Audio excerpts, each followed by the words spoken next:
ये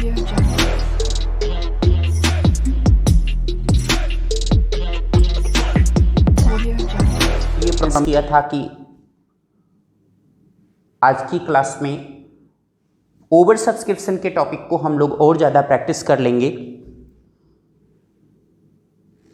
तो प्रैक्टिस की सीरीज में आज एक फिर क्वेश्चन, एक या दो क्वेश्चन उठाते हैं और आपको प्रैक्टिस करा देते हैं ओवर सब्सक्रिप्शन को कैसे सॉल्व किया जाए। आपकी बुक का ही एक क्वेश्चन उठा लेते हैं। अगर आपके पास एपीसी बुक है तो उस बुक पे question number 22 issue of shares के चैप्टर में क्वेश्चन ये बनाया गया है कि अगर एक कंपनी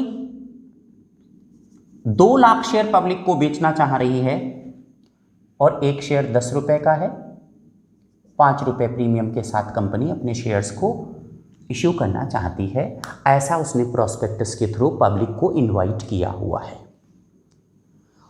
अमाउंट किस तरह से लेना डिसाइड हुआ है? 4 रुपए एप्लीकेशन पर। उन्होंने कहा कि सर 6 रुपए अलॉटमेंट के टाइम, तो अलॉटमेंट के टाइम 6 रुपए, और जिसमें कह रहे हैं कि सर 3 रुपए प्रीमियम का भी इंक्लूडेड है, तो फिर 3 रुपए प्रीमियम का प्रीमियम के नीचे लिख दिया। और मैं 10 रुपए, ये फेस वैल्यू है, 10 रुपए का एक शेयर है तो फेस वैल्यू के नीचे फेस वैल्यू आनी चाहिए, रजिस्टर्ड वैल्यू आनी चाहिए। तो ये तो फिर डिसाइड हुआ कि 3 और 3। और फिर उन्होंने कहा कि सर फर्स्ट एंड फाइनल, फिर अब बिल्कुल आखिरी में हम यहाँ मांगे ले रहे हैं फर्स्ट एंड फाइनल।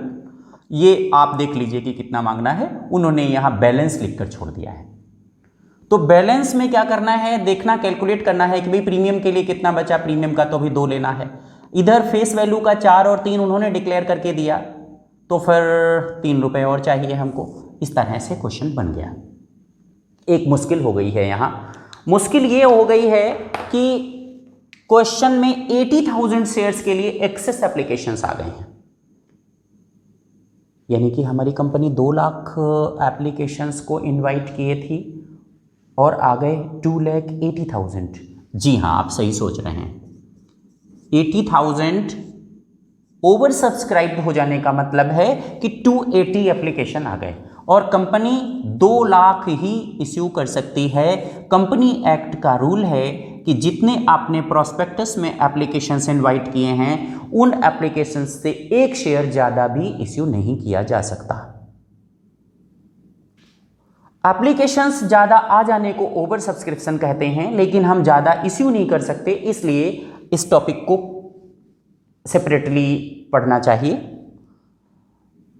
अब क्वेश्चन ने लिखा कि सर इंस्ट्रक्शन ये है कि वो बता देंगे कि आप 280 को कैसे 2 लाख इश्यू कर पाएंगे। तो उन्होंने कहा सर देखिए ऐसा है, जिन लोगों ने 1 लाख शेयर मांगे हैं उनको आप 30% दे दीजिए, तो 30,000 देने। हाँ जी, तो ये तो प्रोराटा हुआ। हाँ जी, इसी को प्रोराटा कहते हैं। अधिक एप्लीकेंट्स को कम शेयर दे देना ही प्रोराटा अलॉटमेंट है, प्रोपोर्शनेटली अलॉटमेंट है। तो एक कैटेगरी बन गई जिसमें प्रोराटा अलॉटमेंट सजेस्ट किया। फिर क्वेश्चन में लिखा है कि सर आप 10,000 को कुछ भी ना दीजिए। अरे अच्छा, कर सकते हैं ऐसा। एक और कैटेगरी उन्होंने बनाई, कहा कि सर बाकी को बाकी दे दीजिए, बैलेंस को बैलेंस। तो फिर तो 70,000 ही बचे, और देने की कैपेसिटी भी 70,000 ही बची, ये दे दिया। पिछली क्लास में हम लोग ये पढ़े थे कि जब कभी इस तरह के क्वेश्चन बना दिए जाएं कि इतने शेयर को इतने दे देने हैं, इतने को इतने दे देने हैं, तो फिर हमें एक टेबल बना लेनी चाहिए, लाइक वर्किंग नोट, जिससे हम मोर क्लियर हो जाते हैं कि कितना अमाउंट हमें कहाँ कहाँ एडजस्ट करना है, कितना अमाउंट वापस कर देना है, कितना एडजस्ट करना है। साथ ही इस क्वेश्चन में ये परमिशन भी है कि access application money to be adjusted with allotment and calls. होता तो यह है कि जिनको प्रो राटा अलॉटमेंट करते हैं उनकी एक्सेस मनी को रिफंड नहीं करते, उनकी एक्सेस मनी को नेक्स्ट नीड के लिए रख लेते हैं। यानी कि अगर यहां एप्लीकेशन के वक्त पैसा ज्यादा आ गया है तो नेक्स्ट नीड है हमारी अलॉटमेंट, अलॉटमेंट के लिए रख लेते हैं।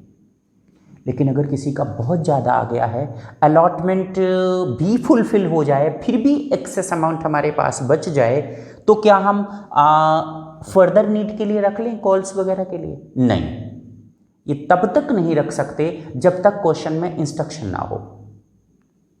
अगर पैसा बच भी गया है अलॉटमेंट के बाद, तो फिर वो अमाउंट हमको वापस कर देनी चाहिए टू इन्वेस्टर्स। उस अमाउंट को नेक्स्ट नीड के लिए नहीं रख सकते। हाँ, बिना इंस्ट्रक्शन आप